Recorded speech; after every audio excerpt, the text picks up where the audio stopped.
How to do.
Okay, welcome everyone.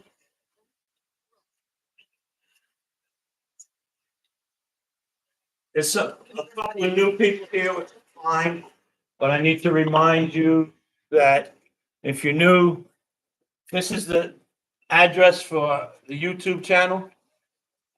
And we are on week 5, so you need to catch the first 4 weeks. Otherwise, you won't get the benefits of what you should get. So if you can't see that, it's BB Study 2025 on YouTube. So just go there and then you go to the live tab and you can see all the weeks that have passed. Okay. What was that? Okay, it's not my pacemaker alert. Okay, so I want to go over a little something we touched on last week. Talked about not mixing up the fellowship with the program. And we talked a little bit about that, and I think I gave you an example of the fellowship is like is the banister, and if you're taking a flight of steps, it's a little easier to hold on to the banister, especially when you start getting up there in age. It's a lot easier. So, but you don't climb the banister, right? You got to climb the steps. And it's like if you go to a restaurant and you get the menu, right? You don't eat the menu. The menu just tells you what you can have. Okay. And so don't mix up the fellowship with the program of recovery. They're two different things.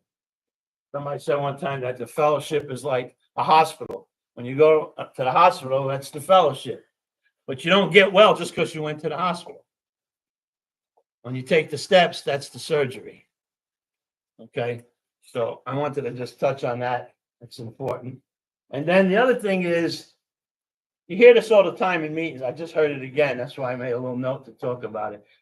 Just people talk about, I live in 10, 11, 12, or I do 1, 2, 3 every day. And they actually brag about working 25% of the program. It's a 12-step program, people. The program was never meant for you to pick a step and put it on a problem. That's not what we do. You have an issue, you can start with step 1 and you work the 12 steps on that issue. And that's why I asked you guys to figure out what you want to work the steps on. A couple of you are still not sure, but it's time. We're getting close to time for you to figure out what you're working the steps on. Does anybody got any questions on that stuff? I brought my Russian big book for you. If anybody wants to look at it, you can just come up and take a look at it. Don't ask me what it says because I don't know. Okay. So anybody have any questions on what we've gone over the first 4 weeks? This is week 5. Anybody have any questions? They want to talk about something before we move on? Yes.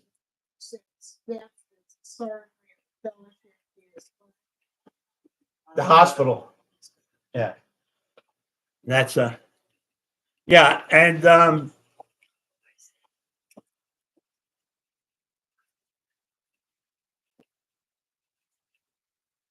so last week we talked about the two two powers and the one solution. Did that make sense to you guys? So what we've been doing these first few weeks, and what we're trying to do is to get you in place to do a thorough first step. And in order for you to do a thorough first step, you really need to understand this disease and the whole disease concept. And so that's what we're doing piecemeal here, little by little. We're getting to that point because it's not about what you see all the time. Somebody gets sober, they're in a meeting, then they ask somebody to sponsor them, and they say, "Sure, you powerless over alcohol? Yeah. Your life unmanageable? Yeah. Okay." And that's the extent that they do of the first step. That happens so often. I got to tell you, Oklahoma is a little better than the rest of the world. I really mean that. I've do these workshops all over the United States and all over another 10 countries besides. And I can tell you from experience, Oklahoma is a little bit ahead of the curve when it comes to recovery. Really is. Got some strong recovery here. There are places everywhere that has little pockets of strong recovery, but most of the other places are not very good. So that the first step in the 12 and 12, it talks about that the first step is the only step we have to do 100%. And if somebody asks you, you're powerless, yeah, your life unmanageable, yeah, okay. Well, that's about 2%. So where's the other 98% you have to put into the first step? And that's what we're going through here. And that's why it's going to take us so many weeks of going over the first step. But it'll be worth it because, like I told you before, by the time we're done with step one, you will understand the truth about yourself. And once you understand the truth about yourself, you'll never be able to drink or use on that truth ever again. Okay. And whatever you're working the steps on, you will understand the truth about yourself in that particular context, whatever it is you're working steps on. So I think we went to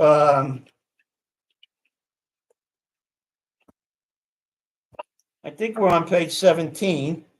Or did we do page 17? On the bottom of 17, it's the last sentence says, "This is the great news this book carries to those who suffer from alcoholism." Right? Okay, then on the top of page 18, an illness of this sort. See, so here again, they're using the word illness.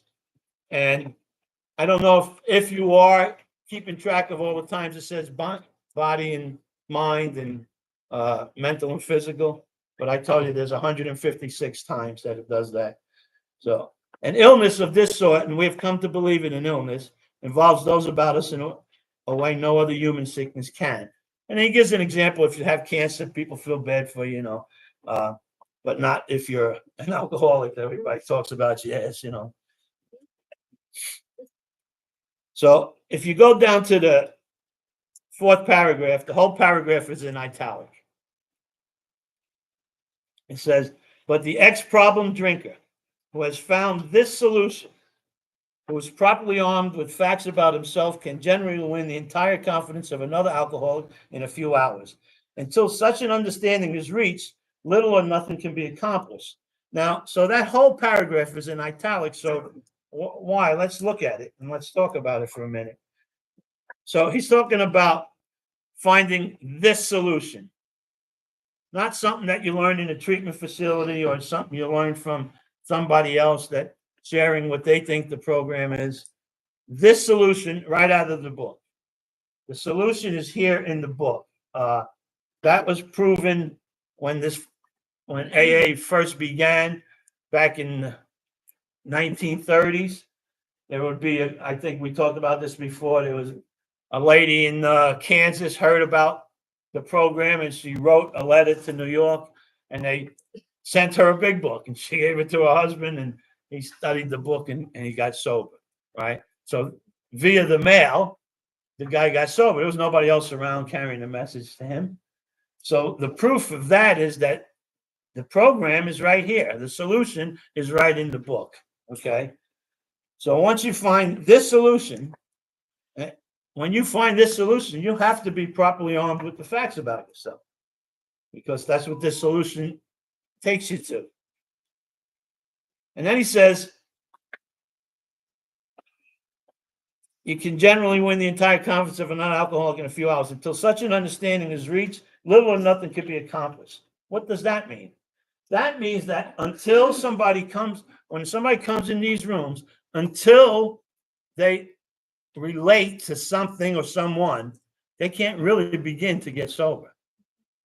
You have to, that's why we repeat ourselves so many times in the rooms, and even the book repeats itself over and over again, because until you can, somebody relates to, like when you go to enough speakers meetings, you're going to hear somebody tell your story, right? So until that time, you can't really begin to recover. So you have to relate to something or someone to begin to recover. And that's what the message is here in this paragraph.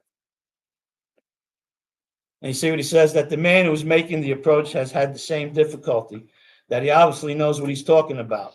And his whole department shouts at the prospect that he is a man with a real answer. There's no attitude of holier than thou, nothing except whatever except a sincere desire to be helpful. So if you want that, it's available to you here, but you're going to want it from somebody that you relate to. Okay, on page 19. First paragraph there, the second sentence, he says, we feel that the elimination of drinking is but a beginning. The elimination of drinking is but a beginning. So after you work the steps on your alcohol and drug problem, you need to turn around and start working the steps on something else. That's what this book tells us over and over again. That's what the 12th step tells us in all our affairs. And we went over a few paragraphs that talk about that, right?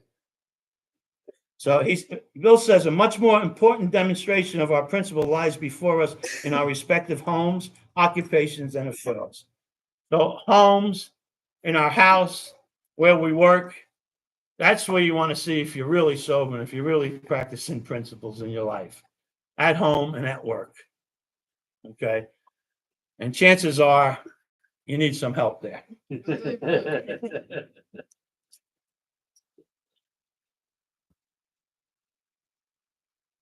And go down to, that's for me, Tom, I'm in a meeting.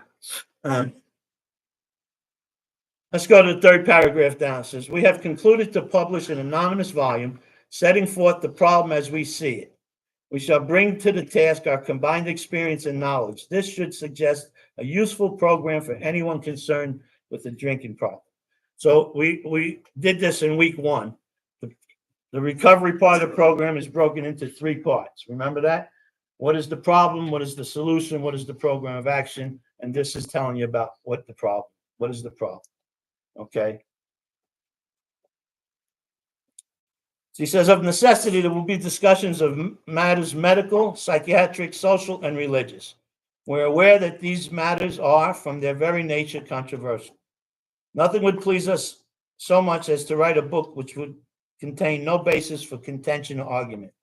We shall do our utmost to achieve that ideal. Most of us sense that real tolerance of other people's shortcomings and viewpoints and respect for their opinions and our attitudes which make us more useful to others. So we don't need to argue and disagree and all that. When you're working with somebody, you just give them the program out of the book, and what they do with that is their business. When we get to the 12th step, we'll talk a lot about that, but we carry the message. We don't carry the alcoholic. We carry the message. We don't carry out the message. I give somebody the message here. If they choose to go out and drink, that's their business. I'm not going to suffer if they go out and get it. So now he says, you may already have asked yourself, why is it that all of us become so very ill from drinking? Doubtless you are curious to discover how and why, in the face of expert opinion to the contrary, we have recovered from a hopeless condition of, here you go again, mind and body, right? If you're an alcoholic who wants to get over it, you may already be asking, what do I have to do? You remember we covered this in week 1 or week 2, where we went over, because some people say there's no right or wrong way to do this program. And we covered 3 things, if you remember, in the forward to the first edition, where it says precisely, we're going to show people precisely how we have recovered. And over here it's saying, you may already be asking, what do I have to do? It is the purpose of this book to answer such questions specifically. And then on page 29, the first paragraph says, further on, clear-cut directions are given showing how we have recovered. And so the textbook that we have, if you look at the textbook says that we have clear-cut, precise, specific directions on how to do this. You can't make an argument that there's no right or wrong way to do it. People will say that all the time in meetings. If you're sober, you're doing it right. There's no right or wrong way to do it. No, bullshit. There's precise, specific, clear-cut directions. There has to be a right way to do this. Now, you can do what you want and be sober, but how spiritual are you? How spiritual are you growing? How much is it really hitting you, this stuff? Because once you really do all this stuff, then your life changes. You have actual characteristic changes that take place in your life, which we're going to go over in the book. Okay. So then he talks about, why people tell them that you should stop drinking, look what you're doing to, try beer or wine. And she's such a sweet girl. You should stop, think you stop for her sake, all of this stuff. Those are more, in this paragraph, this is some of the frothy emotional appeal that we talked about before, right? He says, now these are commonplace observations on drinkers, which we hear all the time. Back of them is a world of ignorance and misunderstanding. Not stupid and not dumb. Ignorance and misunderstanding. The people that love us and care about us, they don't understand this disease. They don't understand, they can't figure out why we keep doing what we swear we're never going to do again. We see that these expressions refer to people whose reactions are very different from ours, right? They go out and have a couple of drinks and stop. Now, you might want to mark your book here. He gives us 3 examples, 3 kinds of drinkers, okay? The first kind of drinker is the moderate drinker, and they have little trouble in giving up liquor entirely if they have good reason for it. They can take it or leave it alone. The second one is the second type of drinker is, then we have a certain type of hard drinker. He may have the habit badly enough or gradually impair him physically and mentally. It may cause him to die a few years before his time. If a sufficiently strong reason, ill health, falling in love, change of environment, warning from a doctor becomes operative, this man can also stop or moderate, although he may find it difficult and troublesome and may even need medical attention. But he could stop, okay? And the third then, but what about the real alcohol?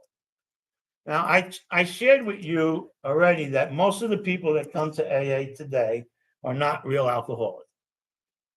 They're potential alcoholics. But it doesn't matter, because if you're a potential alcoholic and you act in here like you're a real alcoholic, you'll be fine. The problem is, if you start telling yourself, I don't have to do that, I ain't that bad. And I remember when I went to the hospital in New York, and there was a guy in the hospital with me at that time, and he was talking about, he took his kid's piggy bank to get some dope. And I said, what a lowlife. How could you do that? I never took my kid's piggy bank, right? Because, we look at the differences, not the similarities. Well, what I stole from my kids was time. I stole, me from them. So, but I didn't realize that at that point. I just thought this guy's a loser. Here I am in the same room as him, and he's the loser, not me. That's what you call real alcoholic mentality. Judgment. I'm the loser. I took the money. Okay, so he says, what about the real alcoholic? He may start off as a moderate drinker. He may or may not become a continuous hard drinker. But at some stage of his drinking career, he begins to lose all control of his liquor consumption once he starts to drink. Here is the fellow who has been puzzling you, especially in his lack of control. He does absurd, incredible things while drinking. He is a real Dr. Jekyll and Mr. Hyde. He is seldom mildly intoxicated. He is always more or less insanely drunk. I want to stop for a second. I told you in here that there's going to be a couple of points in this book that AA stamps their word on a medical condition that was not proven until 1976. This is not one of them, but this is a condition of that. When we get to that point, you'll see. But when he talks about resembles a normal drinker, but a little. He's always insanely. He's never mildly intoxicated. He's always more or less insanely drunk. When we get to that point, it'll explain why medically that happens. Okay.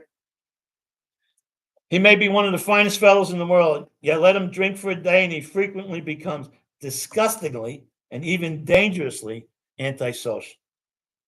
He has a positive genius for getting tight at exactly the wrong moment, particularly when some important decision must be made or engagement kept.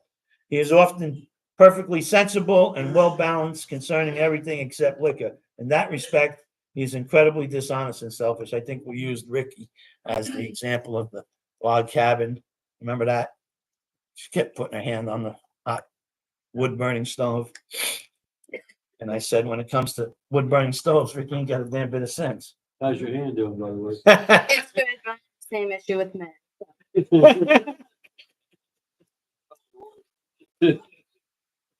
So on page 21 and page 22, when you study these 2 pages, you should find yourself in here. Find examples of your life in here that fit this insanity that we're talking about.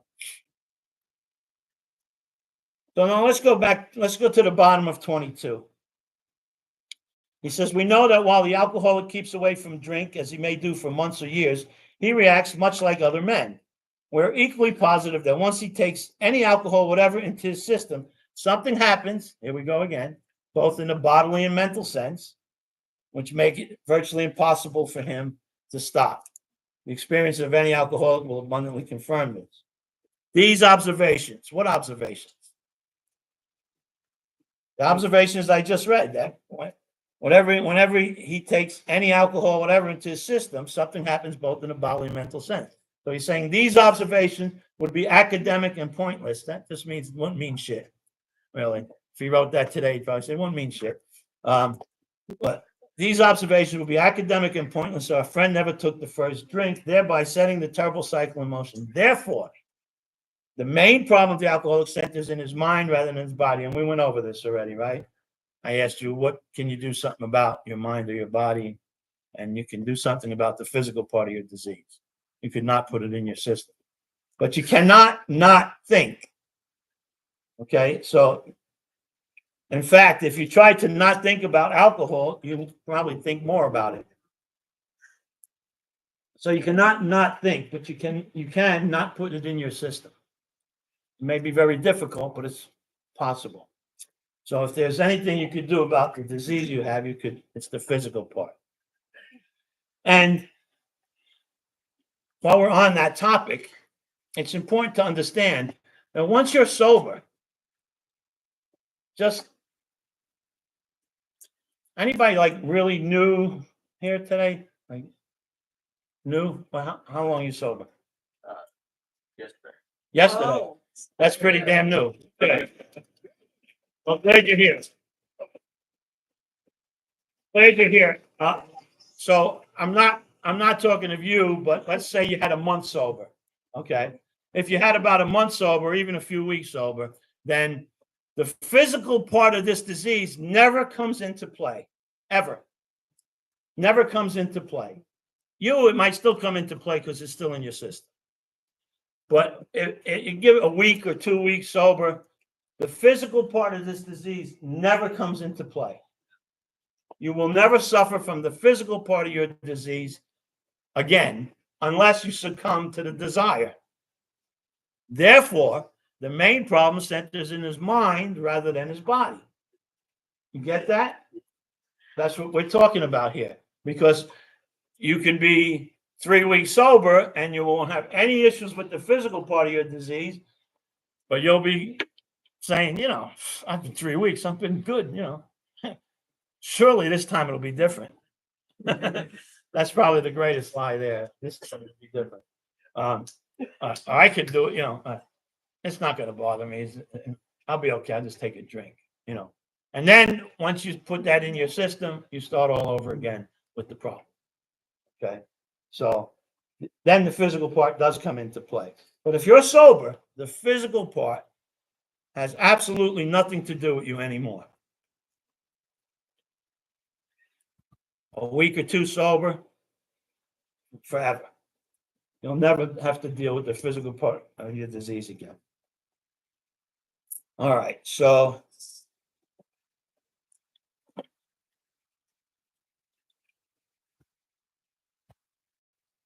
let's go to the bottom of 23. It says, the tragic truth is that if the man be a real alcoholic, that happy day may not arrive. He's talking about when he's going to wake up from this alcoholic thing. It may not arrive. He has lost control. At a certain point in the drinking of every alcoholic, he passes into a state where the most powerful desire to stop drinking is of absolutely no avail. This tragic situation has already arrived in practically every case long before it is suspected. So what he's saying here is that sane thinking is not as powerful as the disease. That you can't use your mind to overcome this thing.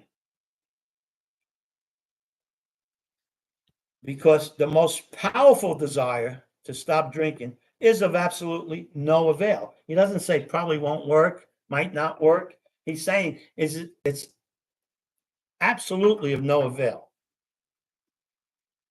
So you can't overcome sick thinking, doesn't overcome sick thinking. And that's what we have here, all of us, to different degrees, even today, but certainly a newcomer.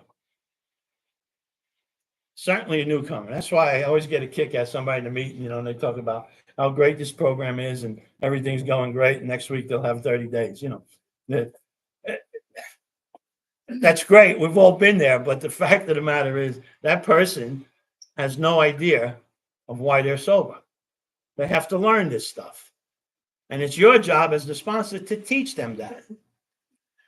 You can't expect them to figure this out on their own.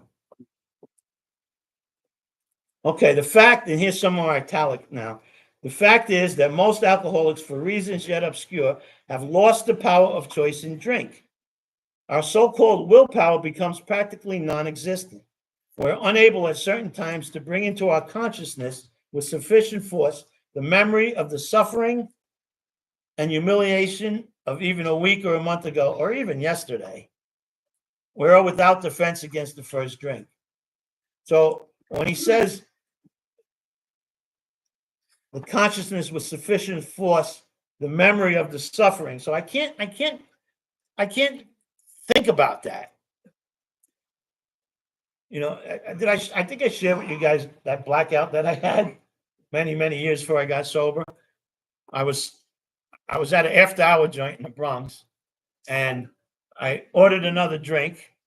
And the next thing I remember, I was taking a telephone pole down about 2 blocks from my house. Now, leaving that after-hour club, I had to drive a few blocks, get on the highway, drive a few miles, pay a toll, get on another highway, drive about 5 miles, and then drive about 10, 15 blocks. I was when I hit the pole. And I had no, when I came to going through this telephone pole. Those old days. I had a Lincoln. It was like a tank, you know. It hardly dented my car, but the telephone pole was hanging by wires. And my answer to that was, I got to stop drinking without doing any coke. Because I thought when I went out that night, I'm doing too much coke. I'm just going to drink tonight, and that's what happened to me. So my answer to that was, no, I need my blow to level this shit off. Right? Never ever thought it didn't cross my mind that I should stop doing this shit. Right? So, but even what they're saying now, even this kind of thinking and somebody new is of absolutely no avail. It doesn't work. And the consequences of my actions don't even come into play. And that's why this thing is in italic. It wants you to understand this. Again, put your own personal life to this. The story I just shared with you is my personal life to this paragraph. I have many more, and I'm sure you do too. But find your own personal life and put it in here when you're reading this stuff. Okay? And then it says, the almost certain consequences that follow taking even a glass of beer do not crowd into the mind to deter us. If these thoughts occur, they are hazily and readily supplanted with the old threadbare idea that this time we shall handle ourselves like other people. There is a complete failure of the kind of defense that keeps one from putting his hand on a hot stove. Ricky. The alcoholic may say to himself in the most casual way, "It won't burn me this time." So, and then they're banging on the bar wondering how the hell did I wind up here again, right? So what he's saying is, when this sort of thinking is fully established in an individual with alcoholic tendency, he has probably placed himself beyond human aid. Now, that's important. The fellowship is human aid. That's why I told you, don't mix up the fellowship with the program of recovery. If these tendencies are in somebody that has got a problem with alcohol, they've probably placed themselves beyond human aid, and the fellowship is human aid. Now, the fellowship will help. Again, it's the banister. It's easier to climb the steps holding on to the banister. But when people come in and they throw themselves into this program, and they're doing everything, they're going to 10 meetings, and they're going out to to dinner, and they're having I'm not talking about anybody in particular. So what I'm going to say rubs you the wrong way, I'm sorry.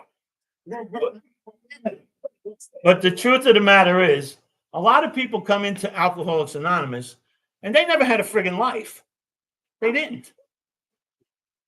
They had some bad drinking bouts, but they're nowhere near quite being a real alcoholic. But when they come in here, people start hugging them and telling them they love them and keep coming back, and they make friends. And that's a great thing. And they get involved, and they're great members of Alcoholics Anonymous. We need them. It's very important. But because they're not really alcoholics, they're involved with the fellowship and not the steps. And so now somebody asked them to sponsor. Could you sponsor me? Because they see, you're chairing meetings, you're doing this, you're doing, The first meeting I went to, I saw somebody sitting there chairing the meeting. And the first, my sick mind went, I don't know what that is, but I'm going to wind up doing that. I got to take this joint over. You know what I mean? That was just my attitude. Anywhere I went, I had to take a piece of the place, right?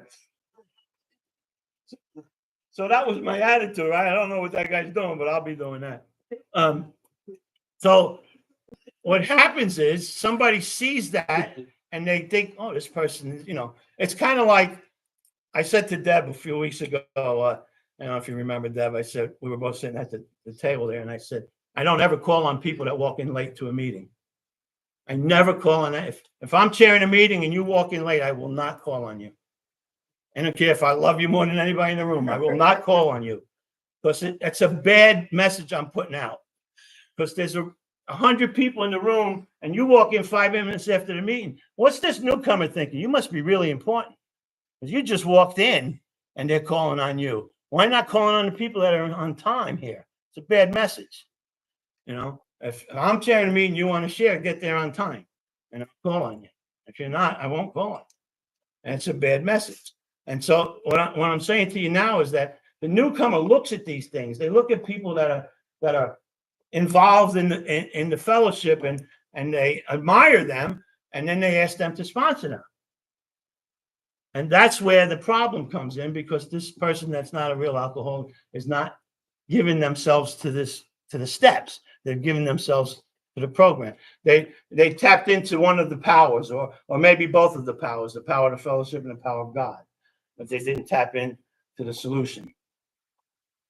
So that's the difference between the two powers and the one solution. Does that make sense to you guys? Yeah.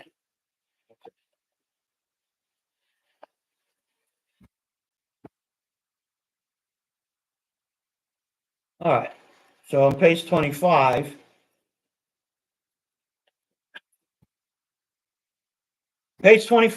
it's some more italic. There is a solution. Now, I want to say this to you before we read this. And you may not understand this, but I'll explain it to you best I can. The process of recovery is the first 7 steps. The process of recovery is the first 7 steps. After you've done the first 7 steps, you should have recovered from whatever you're working the steps on. Whether it be alcohol and drugs or whatever it is you're working the steps on, shopping, whatever, the first 7 steps is the process of recovery. 8 and 9 is you're starting to go out and clean up your past, right? 10 is to do this stuff on a daily basis. 11 is to improve your relationship with God. 12 is to carry this message to other people. But the process of recovery is the first 7 steps. And you should have recovered from whatever you're working the steps on by the end of step 7. Now, yes. 11 is just you're improving your relationship with God.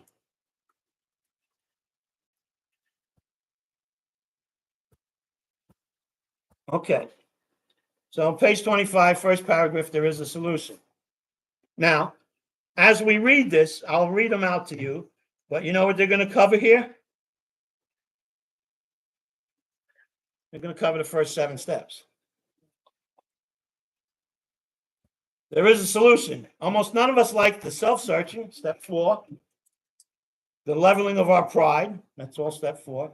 The confession, step 5. Of shortcomings, 6 and 7, which the process requires for successful consummation. But we saw that it really worked in others, step 2. And we had come to believe in the hopelessness and futility of life as we had been living it, step 1. Right there, the solution, there is a solution, covers the first 7 steps.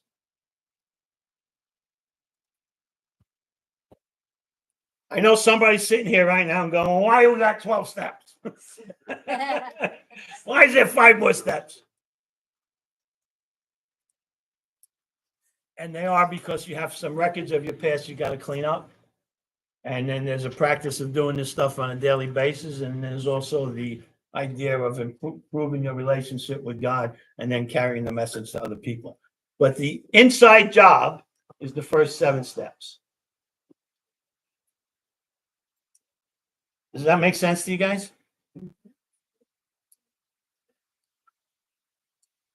So he says, when therefore we were approached by those in whom the problem had been solved, there was nothing left for us but to pick up the simple kit of spiritual tools laid at our feet.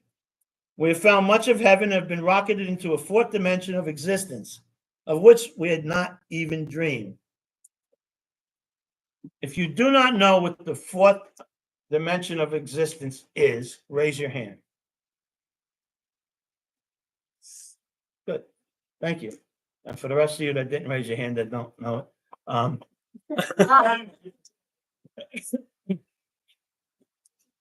there is no fourth dimension of existence. Bill makes this up. We have 3 dimensions of existence. We're going to get into this when we do the 4th step. We're going to cover this thoroughly, but just briefly right now, I want to tell you that Bill made this up because what he's saying to you is that your mental, your physical, your spiritual, and then some is what you're going to get from this program. And instead of saying and then some, he said, let's make it a 4th dimension. Because the first 3 dimensions are mental, physical, and spiritual. And he's saying that you're going to be rocketed into a 4th dimension of existence. He uses that phrase a couple of times, but it actually is not anything really. So, oh, and by the way, the rest of this paragraph that I just read to you is step 3. So he says, when therefore we were approached by those in whom the problem had been, all of this to the end of that paragraph is step 3. So if you look at this paragraph here, he covers the first 7 steps. The great fact is just this and nothing less, that we have had deep and effective spiritual experiences which have revolutionized our whole attitude toward life, toward our fellows, and toward God's universe. So over here, if you notice, he's talking about, remember that we did the triangle and the circle? God, self, and others. Remember that was part of it? You remember that? God, self, and others? Well, here, that's what he's talking about here. God, self, and others. We've had deep and effective spiritual experiences that revolutionize our whole attitude toward life, toward our fellows, and toward God's universe. God, self, and others.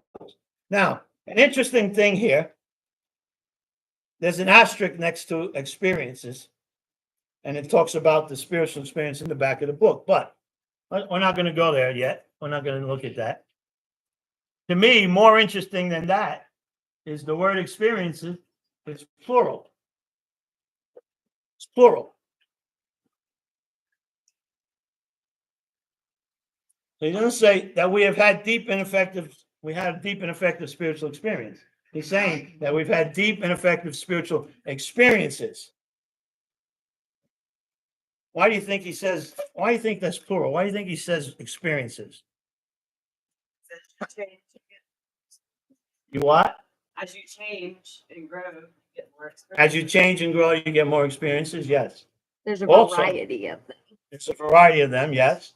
Those are all correct answers. But the main thing is you're going to need more than one spiritual experience to grow spiritually and stay here. All of us in this room have many years of sobriety, and there's a bunch of us in here with lots and lots of sobriety. We can all attest to the fact that we have had multiple spiritual experiences. Because if you've ever heard me share from the podium, I share an experience about my personal story that something happened to me at 2 years sober. And I wanted to get loaded. And I looked up and I asked God to help me. And what happened to me was such a powerful spiritual experience that looking back on that, I'm sure that from that experience that day, what happened to me that day, what God did to me that day, I'm sure I could have went probably 6 months without going to a meeting, probably 6 months without even talking to anybody, and I would have been still sober. It was that powerful. That was 31 years ago. 2 years sober. That was over 31 years ago. And I can still attest to you how powerful that was. But it never would have kept me sober these 33 years. So I don't care how powerful a spiritual experience you've ever had, it's not going to be enough to keep you sober. Does that make sense to you? You understand that? So what you have to do is you have to keep getting them. Now, not by mistake, this comes right after the process of recovery, the first 7 steps. So they've done the first 7 steps. They have recovered from whatever they're working the steps on, and they had a deep and effective spiritual experience. And it's telling you to keep doing that, to keep getting them. So that means you got to keep working these steps. You can't stop. You can't cut back. You know. Anybody got any questions on that?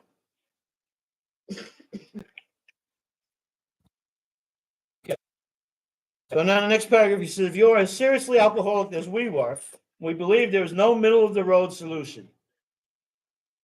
That's really simple. There's no middle of the road. It's kind of like, it's like being half pregnant. There's no such thing. You can't be half pregnant. It's silly, right? There's no middle of the road. If I had $1 every time I heard somebody to me say, oh, I'm sitting on the fence. There's no fence. There's no fence. There is no fence. You're either sober and you're doing this deal, or that disease is doing you and you don't even know it yet. There's no middle of the road solution here. Bill says that, but we just read right past that and we don't pay attention to that. Right? It's lovely. You come across some lovely writing if you read the book. But if you study the book, you start asking yourself, what the hell does he mean by that? Why is there no middle of the road solution? There's got to be. No, there's not. See, you need to ask yourself questions. You need to write these questions right on the margin of your page so you understand what we're talking about. We were in a position where life was becoming impossible, and if we had passed into the region from which there is no return through human aid, there's the fellowship again, we had but two alternatives. One was to go on to the bitter end, blotting out the consciousness of our intolerable situation as best we could, and the other to accept spiritual help.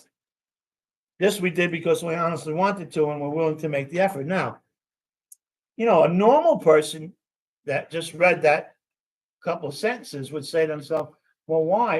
Remember Bill's story? And I said, what would a normal person say when Bill said he wake up early in the morning, shaking violently? He needed a tumbler full of gin and 6 bottles of beer just to have breakfast.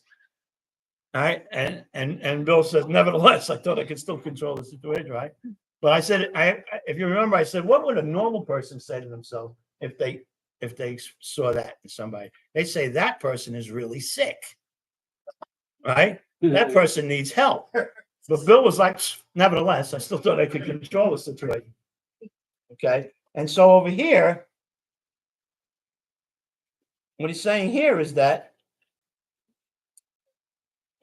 I got two choices. One is to go on to the bitter end, blotting out the consciousness of my intolerable situation as best I can. And the other is to accept spiritual help. Well, come on. There's not even what are you thinking about? Take the spiritual help. Not us. Nevertheless, I still thought I could control the situation. Right? So, but a normal person would look at that situation and go, what's the matter with you? Take the spiritual help. People, you have to understand something. We're twisted. We are twisted. Now, I know you like to think you've been sober a while, you're pretty normal. No, we're fucking twisted. Now, some of us are really, really, really twisted. Some are not so twisted anymore, but we don't think and act like normal people do. When a situation comes my way, my first thought is not a sober spiritual thought. I've learned to ignore my first thought and take a look at it and to look at what's my next option, because that's pretty sick, Danny, you know. But I automatically go to the sick shit. I don't do it. I don't act out on it. That's my first thought. I can't help it. Listen, I'm 33 years sober. I walk into a bank, I taste the joint. I have no intention of robbing the place. Well, I'm looking, where's the cameras? Where's the security guard? Who's behind the counter? I'm taking all this shit in. The next thing I know, they're saying, hey, Dan, can we help you? Oh, yeah. I just get lost in my mind. We're twisted. And you have to understand that you're twisted. If you understand you're twisted, then you can get along a little better, you know? I always use the analogy of the Wizard of Oz, right? One of the greatest movies ever, The Wizard of Oz, because the tornado, that was me. And then Dorothy landed in this land, and when she opened the door and walked out, everything was in color. Everything was different. It was black and white before that, but everything was in color. And then the Munchkin people came out. They weren't the sick ones. She's the sickie, right? And she starts on this journey, the steps, the yellow brick road. Those are her steps. And on this journey, she comes across what? A Tin Man? He ain't got a heart? I didn't have no heart when I got him. Scarecrow first? No brain. No brain. If you would have seen the things I did on a regular basis before I got here, you'd say, that guy got no brains. I had no brain. Then she comes across the Scarecrow. He needed a heart. I didn't have no heart. I didn't give a shit about nothing or nobody. I was a ruthless bastard.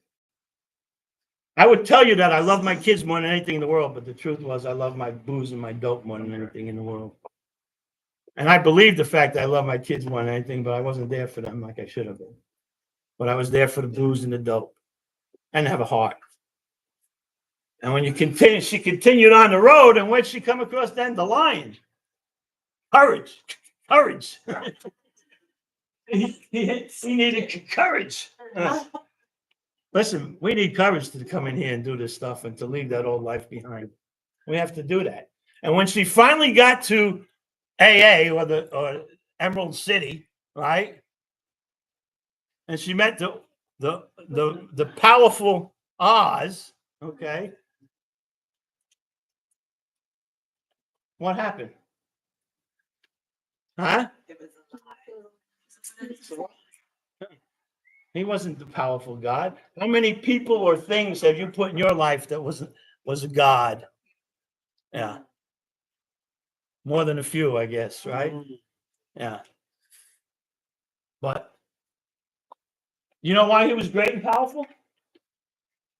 Because of the things he does. But he wasn't God. And she found out he was God. And at the end of the movie, what happened? And the good fairy came back. What happened? She wanted to go home. That's where we're trying to get people home, even though we don't know where home is, a lot of us. We're trying to get home. And what she had to do? All she had to do was tap her heels together. She always had the power. The good fairy told her, you always had the power, my dear. You just didn't know it. And that's why in the beginning of this book, in the forward to the first edition, remember we talked about it? A seemingly hopeless state of mind and body? Yeah. And I said to you, you're not hopeless. It just seems that way. You remember I said that to you? Seemingly hopeless state of mind and body, but you're not hopeless. It just seems that way. You've always had the power, my dear. You just didn't know it. All you got to do is take the steps, get a sponsor, and get involved. And you have the power. The power is.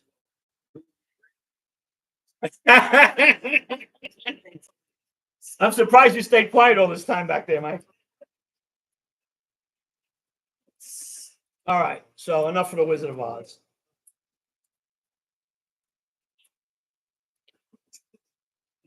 So he says here, we're on page 26, second paragraph. He says, so he returned to this doctor whom he admired and asked him point blank why he could not recover. He wished above all things to regain self-control. He wanted to be able to control his drinking like he did once upon a time. He seemed quite rational and well balanced with respect to other problems, yet he had no control whatever over alcohol. Why was this? And he begged the doctor to tell him, in the doctor's judgment, he was utterly hopeless. He could never regain his position in society and would have been placed himself under lock and key or hire a bodyguard if he expected to live long. That was a great physician's opinion. But this man still lives and is a free man. He does not need a bodyguard, nor is he confined. He can go anywhere on this earth where other free men may go without disaster, provided he remains willing to maintain a certain simple attitude. The certain simple attitude, people, is very simple. Recovery first. That is the certain simple attitude. You've always had the power, my dear. You just didn't know it. Recovery first. I think I told you in week 1 or 2 that if you try to place recovery around your life, you're not going to make it. You have to learn how to plan your life around recovery. My first 10, 15 years, I was in a meeting a day, 2 meetings a day, carrying messages to ACI hospitals and institutions 2 or 3 times a week, going all over the damn country to conventions and doing stuff. And Kelly was there with me doing that stuff every day for years and years and years. Right, Kel? And Kelly has now 32 years sober, Kelly. And her and I did this deal together with Barry and the 3 of us. We fellowshipped, and then we met the Lion, Levi. Levi needed courage too. And we have been fellowshipping for many, many years together. And that's, I'm sure you have people you do that with too. I don't mean fellowshipping where, I mean doing recovery. Actually doing recovery. So the simple attitude, the certain simple attitude is recovery first. Okay. And if you don't put that first in your life, nothing else counts is going to make it. Okay. So the doctor told him, that you have the mind of a chronic alcoholic, and I've never seen a single case recover where the state of mind existed to the extent it does in you. He says, there are no exception. There is exceptions to cases such as yours have been occurring since early times. Here and there, once in a while, alcoholics have had what are called vital spiritual experiences. So now, what I'm going to read for you now, the rest of this paragraph, is all about change. Because this is what recovery is about. Recovery is about change, okay? To me, these occurrences are phenomenon. Phenomenon is change, something different, right? They appear to be in the nature of huge emotional displacements, change, and rearrangements, more change. Ideas, emotions, and attitude, which were once the guiding forces of the lives of these men, are suddenly cast to one side, more change. And a completely new set of conceptions and motives begin to dominate them. More change. This is all about change. In fact, I've been trying to produce some such emotional rearrangement within you. Rearrangement again, change. So this whole thing is about change. It's all about change. You know the stupid saying that you probably heard in treatment when you got here. The only thing you got to change is everything. I hate those sayings, but that's, you know what? It's like we need to have complete psychic change, and a complete psychic change, a spiritual experience, is being able to. When you awaken spiritually, what that really means is that you're able to do, be, and act like you've never been able to do, be, and act before. That's what that is. And so if you do these things, if you walk on this yellow brick road and follow these steps and do what you have to do, you will produce the essential psychic change that you need. So we'll leave it at that. Anybody got any questions? We got a couple minutes. If anybody got a question, anybody want to talk about something? No? Then we'll see you next week, same time, same channel. Well,